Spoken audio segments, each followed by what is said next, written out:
गुरुजी, भगवान के दर्शन का सबसे आसान उपाय क्या है? नाम जप। क्योंकि नाम जप से प्रेम प्रकट होता है और प्रेम से ही भगवान का मिलन होता है। न रघुपति बिनु अनुरागा, बिना अनुराग क्यों नहीं मिलते हैं। भगवान सर्वत्र व्याप्त हैं, पर उनका अनुभव कैसे होता है? हरि व्यापक सर्वत्र समाना, प्रेम ते प्रकट हुए में जाना। तो प्रेम कहाँ प्रकट होता है?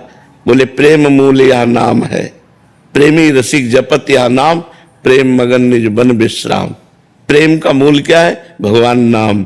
जितना नाम जप करोगे निरंतर, वो पाप का नाश करके भगवत प्रेम प्रकाशित कर देगा और प्रेम से भगवान का साक्षात्कार हो जाता है। तो नाम जप करो, नाम जप। नाम जप से भगवान साक्षात जैसे हम आपको देख रहे हैं ऐसे प्रकट हो जाएंगे। नाम जप करो, भगवान की लीला कथा सुनो, सब में भगवत भावना करो, तो आपका हृदय पवित्र होगा। और भगवान निर्मल मन जब हो जाता है तब दर्शन देते हैं। निर्मल मन जन सो मोहि पावा, मोहि कपट छल छिद्र न भावा। तो भगवान की लीला चरित्र गुणगान करने से, सुनने से, नाम जपने से हमारा मन पवित्र होता है और मन पवित्र भगवान को प्राप्त करा देता है। समझ में आ गया? राधा रानी का कृपा पात्र होना कठिन है क्या? क्यों? क्योंकि ऐसा लगता है कि हमसे बहुत ज्यादा दूर चली गई। नहीं, ऐसे तो भगवान वही राधा रानी वही भगवान है। तो भगवान कहाँ नजदीक दिखाई दे रहे हैं? अगर दूर देखोगे तो भगवान दूर दिखाई देंगे और नजदीक देखोगे तो सबसे नजदीक भगवान है, हृदय में भगवान है। बहिरंतश्च भूतानाम अचरम चरमेवच सूक्ष्मात् तद विज्ञेयम दूरस्थम चांदिके च तत्। वो बाहर भी है, भीतर भी है, समस्त चराचर भूतों के रूप में विराजमान है।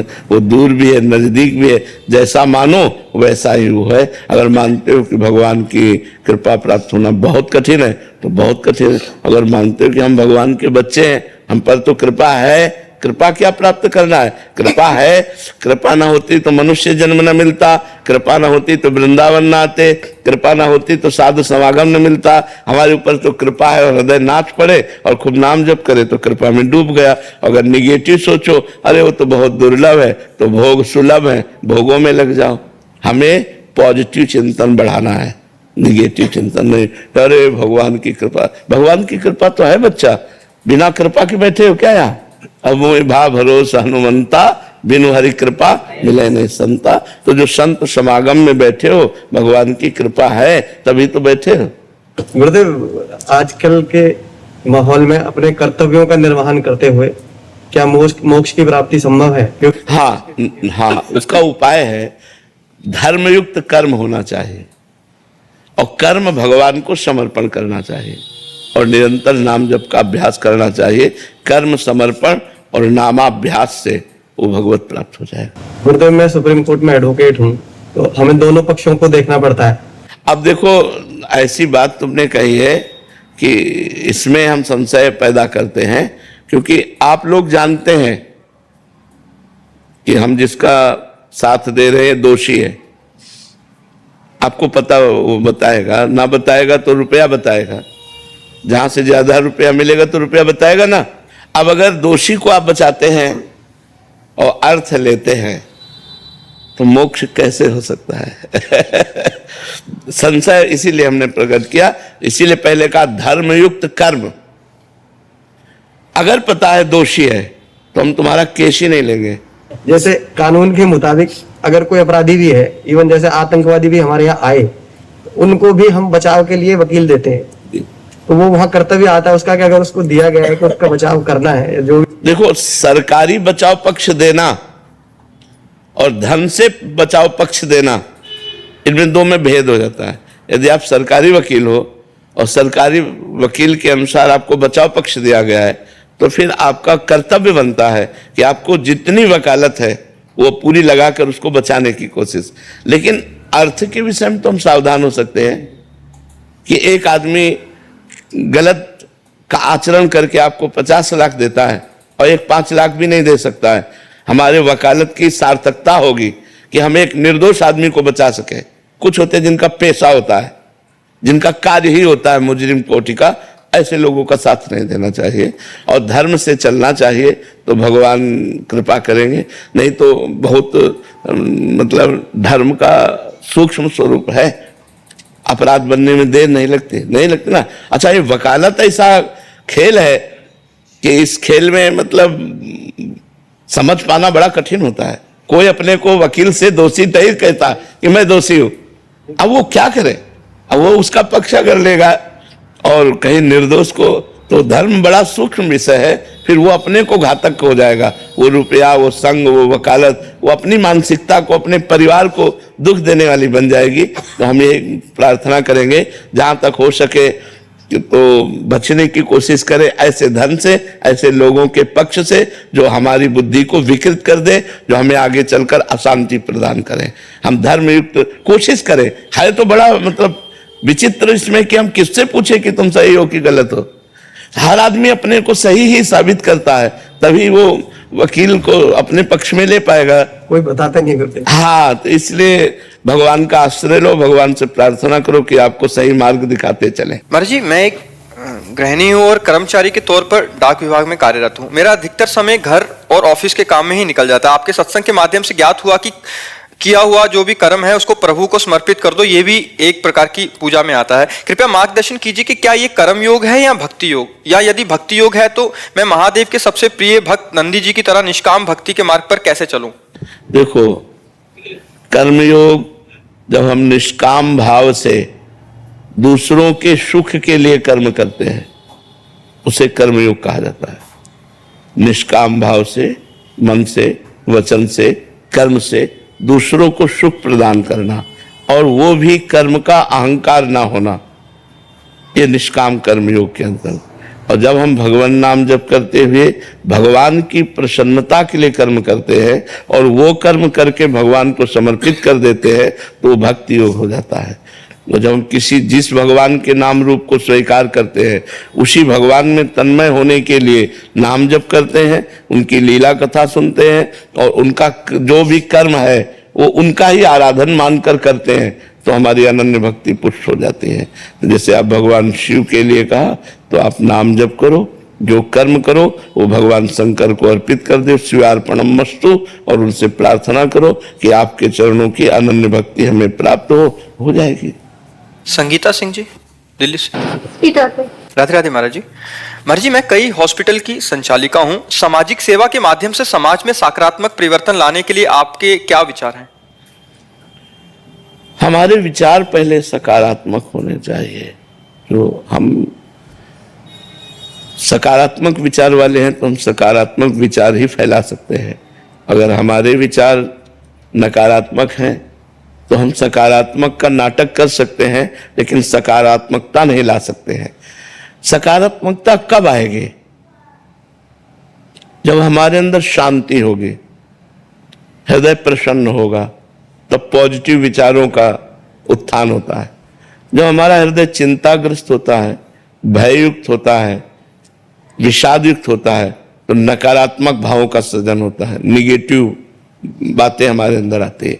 तो हमारे अंदर भय न रहे, चिंता न रहे, शोक न रहे, हर समय उत्साह बना रहे, इसके लिए हमें क्या करना चाहिए?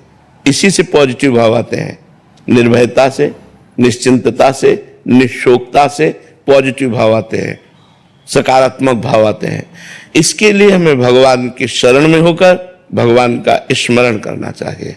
जो भगवान की शरण में है और भगवान के स्मरण में है, उसके रोम रोम से पॉजिटिव विचार, संस्कार ये फैलते रहते हैं अपने। इसीलिए तो संतों का समागम किया जाता है। संतों का समागम क्यों किया जाता है? पॉजिटिव विचार के लिए। हम जितना उनके नजदीक जाते हैं, हमारे अंदर के निगेटिव विचार, निगेटिव क्रियाएं ये सब नष्ट हो जाती है, नकारात्मक सोच नष्ट हो जाती है। और जहां नकारात्मक सोच नष्ट हुई, हमारा हृदय आनंद से भर जाता है। और जब हम आनंद से भर जाएंगे तो हम जितनों को चाहेंगे उतना आनंद फैला सकते हैं। जब हमारे अंदर आनंद होगा तो सबको आनंद होगा। जब हमारे अंदर आनंद नहीं होगा तो हम आनंद की बात करेंगे लेकिन आनंद नहीं फैलेगा। इसलिए हमें चाहिए भगवान की शरण होकर भगवान का नाम जप करें, और जो उससे भी व्यवहार करें, जैसे मरीज है या कोई भी, उसमें भगवान की भावना करें कि इस रूप में मेरे भगवान है, तो हमारा पॉजिटिव विचार फैलने लगेगा। हमारे अंदर जो आनंद है वो फैलने लगेगा। हमारी बात से मरीज को सुख मिलने लगेगा।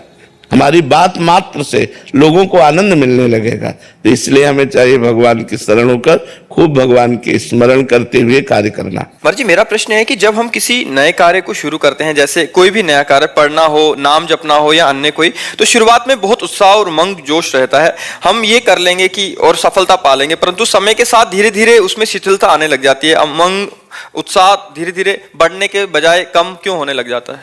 हमारे पूर्व के जो अशुद्ध आचरण है वो हमारे उत्साह को क्षीण करते रहते हैं, और जो पवित्र आचरण है वो उत्साह को बढ़ाते हैं। तो हमें चाहिए भगवान नाम जप और बढ़ावें, जिससे हमारे पूर्व के अशुद्ध आचरण, जो अशुभ आचरण है, उनकी जो अधीनता है वही हमको असफलता की तरफ ले जाती है। तो ये असफल करने वाले अशुभ आचरणों की जो हम अधीनता स्वीकार किए हुए हैं, इससे जब तक मुक्त नहीं होंगे तब तक हमें सहज आनंद की प्राप्ति नहीं होगी, उत्साह हमारा प्रतिक्षण वर्धमान नहीं रहेगा। तो हमें खूब नाम जप करना चाहिए। आधा घंटा नाम कीर्तन का अभ्यास करो, बैठकर भगवान के मंदिर में या एकांत में नाम कीर्तन करो। नाम कीर्तन से पाप बहुत जल्दी नष्ट होते हैं। नाम संकीर्तनम यस्य सर्व पाप प्रणाशनम, सब प्रकार के अशुभों का नाश नाम संकीर्तन से हो जाता है। और कुछ स्तोत्रों का पाठ करो, जैसे गजेंद्र मोक्ष स्तोत्र है, राम रक्षा स्तोत्र है। इन स्तोत्रों के पाठ से हमारे अशुभों का नाश होता है। तो ले लो, गीता पृष्ठ से मिल जाते हैं, छोटे छोटे बहुत से स्तोत्र हैं और बड़े महिमाशाली हैं। नारायण कवच है, इनके पाठ करने से बहुत जल्दी लाभ प्राप्त होता है। और थोड़ा संयम से रहो, ब्रह्मचर्य से रहो, पवित्र आचरण करो, तो अभी उत्साह आ जाए। उत्साह जो नष्ट हो जाता है वो अशुभ आचरणों से होता है, और शुभ आचरणों से उत्साह बढ़ता है। प्रतिक्षण हमारा अगर उत्साह बढ़ने लगे भगवान के नाम में, तो भगवत प्राप्ति हो जाए। सांसारिक कार्यों की तो बात जाने दो। भाव हमारा अपवित्र हो चुका है, इसीलिए निगेटिव विचार हमें निरुत्साहित कर देते हैं। किसी भी मार्ग में हम चलें वो हमें, और कार्य सफलता उत्साह से होती है। उत्साह संपन्न मदीर्घ सूत्रम क्रिया विधिज्ञम व्यसने सुशक्तम सूरम कृतज्ञम दृढ़ सौहृदंच लक्ष्मी स्वयं याति निवास है। तो उसके घर में स्वयं लक्ष्मी आ जाती है जो उत्साह संपन्न, हर कार्य के लिए उत्साह संपन्न हो। मदीर्घ सूत्रम, कल करना है तो आज अभी इसी क्षण करना है। क्रिया विधिज्ञम, क्रिया के विधान को जानने वाला हो। जो उत्साह संपन्न मदीर्घ सूत्रम क्रिया विधिज्ञम व्यसने स्वशक्तम, अपने व्यापार में, अपने कार्य में, अपने अनुष्ठान में आसक्त चित्त वाला होना चाहिए। व्यसने स्वशक्तम, अगर हमारा उत्साह ही क्षीण हो गया तो फिर हम कार्य कैसे आगे बढ़ा पाएंगे। सूरम, बलवान होना चाहिए। कृतज्ञम, उपकार करने वाले का कृतज्ञ होना चाहिए। दृढ़ सौहृदंच, सबसे हृदय से प्यार करना चाहिए, छल कपट नहीं करना चाहिए। तो कहते हैं लक्ष्मी मैया स्वयं उसके घर में पहुंच जाती है, अर्थात वो स्त्री संपन्न हो जाता है। उत्साह संपन्न मदीर्घ सूत्रम क्रिया विधिज्ञम व्यसने सुशक्तम सूरम कृतज्ञम दृढ़ सौहृदंच लक्ष्मी स्वयं याति निवास है। तो हम नाम जप करें, नाम कीर्तन करें, और गंदे आचरणों से बचें, गंदे दृश्यों से बचें, गंदे लोगों के विचारों से बचें। महाराज जी, मुझ अधम पर आपकी बहुत कृपा हुई है, आप ऐसे ही अपनी कृपा दृष्टि बनाए रखिए। आपसे गुरुवर मेरी सामर्थ्य तो नहीं है प्रश्न करने की, पर फिर भी अज्ञानी हूँ, आप ज्ञान का प्रकाश दें। महाराज जी, क्या पंचाक्षरी मंत्र को किसी गुरु द्वारा प्रदान किया गया हो अगर, तो जप करने हेतु उसमें कोई निषेध तो नहीं है? जैसे किसी मतलब अनुष्ठान से नहीं दिया, बट एक संत वेशधारी ने बोल दिया जाओ पंचाक्षरी ये मंत्र है, इसको जप करो, तो गुरु ही हो गए। अच्छा, उसको वाचिक जप में कर सकते हैं? नहीं, मंत्र कभी वाचिक जप नहीं हो, उपांश या मानसिक दो ही होते। मैंने सुना आपके श्रीमुख से, हाँ। पर काफी जगह फैले हो, बहुत ऐसा लोगों को पता नहीं रहता। जैसा आजकल मर्जी स्पीकर आदि में भी पंचाक्षरी मंत्र ये सब अमंगलकारी है, कीर्तन कर रहे हैं। ये सब अमंगलकारी है। जैसे द्वादशाक्षर मंत्र है, पंचाक्षरी मंत्र है, इनका जो कीर्तन करवाया जाता है अमंगलकारी है, कीर्तन नहीं है। कीर्तन है महामंत्र का करो, श्री राम जय जय राम, इसका कीर्तन करो, और भगवान नाम है, भगवान नामों का कीर्तन करो, मंत्रों का कीर्तन नहीं। महामंत्र का कीर्तन होता है, नामों का कीर्तन होता है, मंत्रों का कीर्तन। ये कलयुग का प्रभाव है कि बुद्धि को ऐसा मलिन किए हैं कि पंचाक्षरी मंत्रों का कीर्तन करवाया जाता है। द्वादशाक्षर मंत्रों, ये कहाँ लिखा हुआ है? ये सब मनमानी आचरण है। जल्दी कल्याण हो जाएगा। कल्याण नहीं होगा, अमंगल हो जाएगा। जो जिसका जो विधान, अब पंचाक्षरी मंत्र का विधान है कि गुरु से एकांत में घंटा ध्वनि शंख ध्वनि के बीच में अपने शिष्य को कान में मंत्र देता है, और उसे आप संगीत के द्वारा और साउंड के द्वारा उच्च स्वर, ये सब नहीं। काफी लोगों ने गाड़ियों के आगे पूरा मंत्र लिखा होता है, घरों में। क्या है? नरक जाने का रास्ता है, नरक जाने का मंत्र का अपमान कर रहे हो। ये गाड़ियों में लिखने वाला कि हृदय में लिखने वाला मंत्र है। आप शिव पुराण में देखो पंचाक्षरी मंत्र कैसे विधान है उसका शिष्य को देने का। पंचाक्षरी मंत्र कीर्तन करने का थोड़ी। अब वो चल गया है फिल्मों में, सिनेमा में कि भाई वो उच्चारण कर रहे हैं तो उसी का कीर्तन सो, ऐसे थोड़ी है।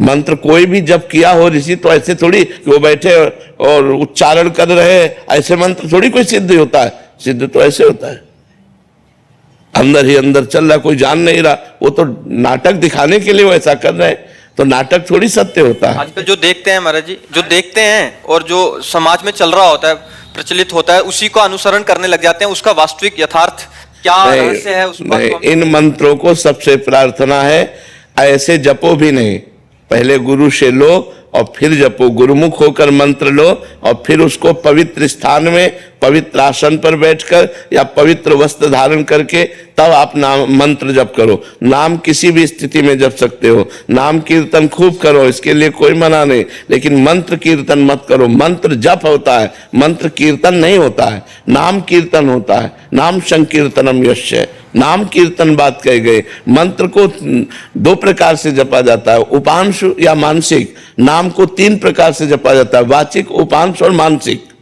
तो ये शास्त्रीय पद्धतियों को जब तक नहीं माना जाएगा तो किसका कल्याण हो रहा है? और विकार बढ़ेंगे, मनमानी आचरणों की वृद्धि होगी। नहीं तो मंत्र जपने से हृदय पवित्र होता है और भगवत साक्षात्कार की योग्यता आती है। महाराज जी, आप कह रहे हैं कि मुझे गुरु द्वारा दत्तात्रेय मंत्र जपने को दिया था महाराज जी, तो मैं चलते फिरते जप सकता हूँ? पवित्र अवस्था में। यदि असाधु तो पवित्र ही रहता है। लघु शंका आदि में जल का प्रयोग करना, फिर हाथ पर प्रक्षालन करके आचमन करना और फिर मंत्र जपो, पवित्र। वाचिक जपने के लिए बोला गया। वाचिक नहीं, गलत है, गलत उपदेश है, गलत उपदेश। वाचिक मंत्र नहीं जपा जाता है। सब रूपों में इसीलिए गुरु बैठे हुए हैं। अखंड मंडलाकारम व्याप्तम येन चराचरम तत्पदम दर्शितम येन तस्मै श्री गुरुवे नमः। अखंड मंडलाकारम व्याप्तम, तो जो गुरुदेव के वाक्य है मंत्र उनका पकड़ो, और लेकिन उपांश और मानसिक जपा जाती है बात हमारी समझो। तस्मात् शास्त्रम प्रमाणम ते कार्या कार्यो व्यवस्थितो, शास्त्र के अनुसार कार्य करना चाहिए, मनमानी आचरण नहीं करना चाहिए।